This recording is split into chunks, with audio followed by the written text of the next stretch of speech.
put this stuff on the lobes of the camshaft, and then my bearings, get the Clevite 7, and just lubed everything all up. And I went ahead and got some oil on the, or assembly lube, well, while I still had access to the cam bearings, put some assembly lube on the cam bearings. See it down in there. But what I'm gonna do is, you know, as you're installing these, it's kind of, you know, even though I put some on the bearings, it's kind of wiping it out. So right at our last step, you know, we've got the bearings are about, or the journals are about to go into the bearings that they're gonna ride on. And so I'm gonna go and drop, you know, some bearing lubricant right on the journals of the camshaft. I can rotate the crankshaft around as I need to get to it, but drop on each one, and that way it, you know, it's got some on it for when the bearings seat in place, you know, because as you're pushing the cam in, it has a tendency to kind of wipe the lube out. So we want to make sure the cam bearings are lubed up well for the final, you know, for in their final placement, basically. So no cam installation tool, just 2 long bolts, and it works well. So get this thing in here. Coming along, camshaft, of course, is in. I don't know where I left off in the last video. Timing chain, lifters. Everything is so oily. The lifters I soaked in oil probably an hour or so before I put them in here. These are the old lifters. I cleaned them up and then let them sit in oil. You can reuse roller lifters, they look just fine. The retainers and the valley, whatever you want to call that valley thing, holds down the roller lifter retainers. This is all the original stuff that was in this block, just cleaned up. So we are ready to go ahead and put the heads on. I'm gonna put the driver's side head on first. Doesn't really matter. It doesn't really matter which head I put on it either. I'm gonna just kind of inspect the accessory bolt hole mounting locations on each head. Make sure they're both in good shape, because if one's not in good shape, you know, we can flip sides and kind of account for that. But if they both look good, I'm not really gonna care which one goes where. These are the head gaskets I'm running. These are the Fel-Pro 114-026, and I chose these because they are the right thickness to get my quench just right. Could have been a little bit lower, the quench, you know, the compression height, but this gets us in the range for optimal quench. Like I said, could have used a little bit thinner gasket, but this is the thinnest multi-layer gasket I could find. It's got a thin coating of rubber on here, and I did that because I did get the block decked, but I did not get the heads decked. I did check them, and they are flat, so they're not warped or anything, but, you know, they don't have a freshly, you know, machined surface. You know, it looks pretty good. I got to clean this one up, but you know, it looks good, but you know, we don't have any like really bad spots on them, but they are not machined. So we definitely want to run a multi-layer gasket, you know, with this thin rubber on it, just to help everything seal up. We don't want anything leaking. So make sure you put your gasket with top facing up. Don't flip it around. And then do your torque specs, 25, 45, and 65. And then just using my little Haynes manual here, they give you the torque sequence on here. They don't give you the, well, they give you, yeah, the bolt sequence. They don't give you the torque number sequence. They do tell you 65, but they don't tell you, you know, increment. So you do 25, then torque them all to 25, following the sequence, then go back to 45, then go back to 65.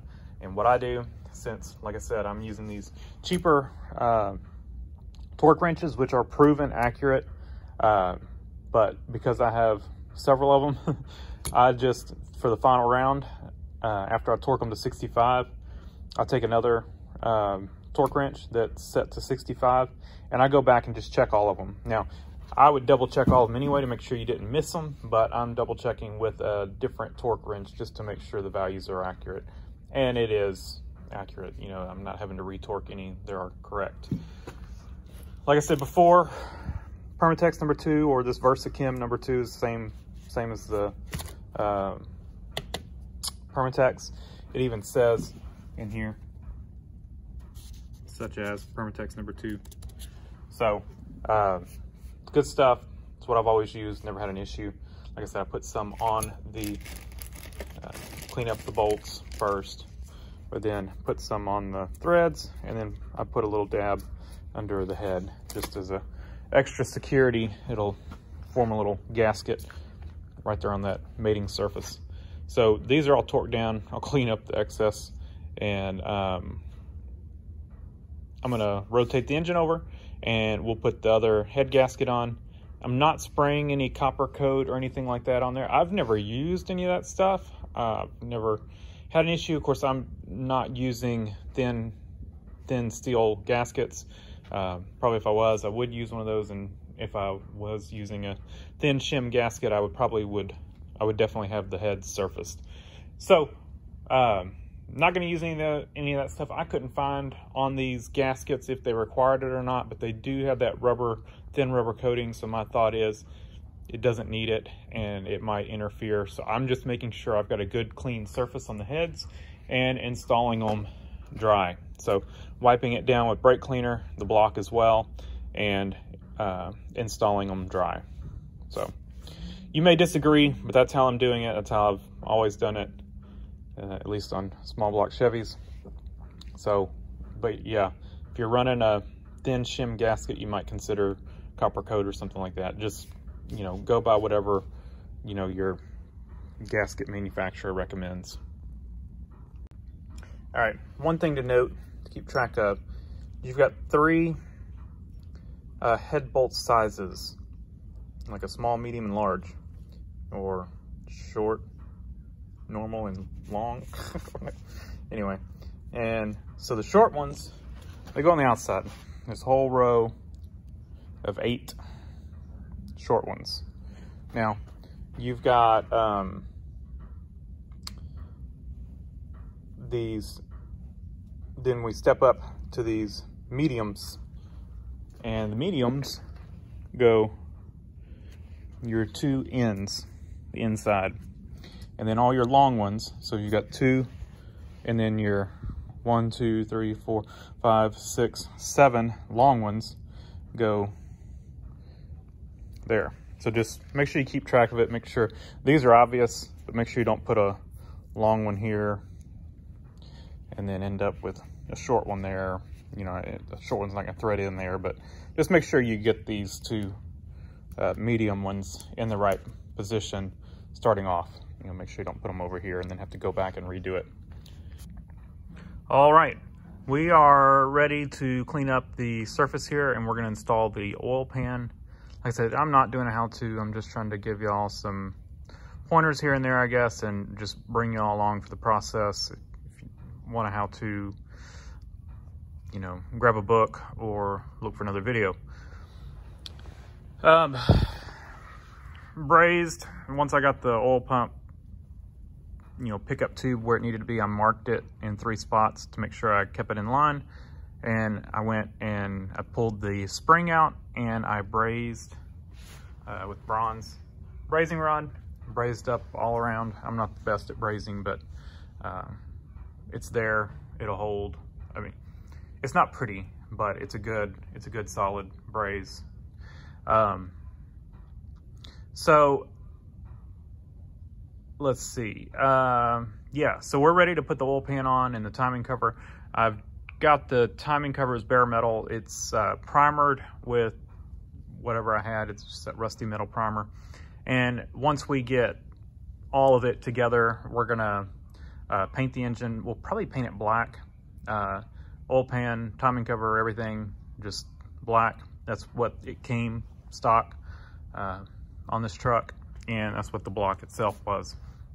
So we'll paint it all black, and I've already cleaned up the oil pan. It was a little bit rusty, so I cleaned up all that, and I've already painted it. I had like a flat, it wasn't flat, it was just a matte black that I painted it already just to protect it. And I did that months ago after I cleaned it up.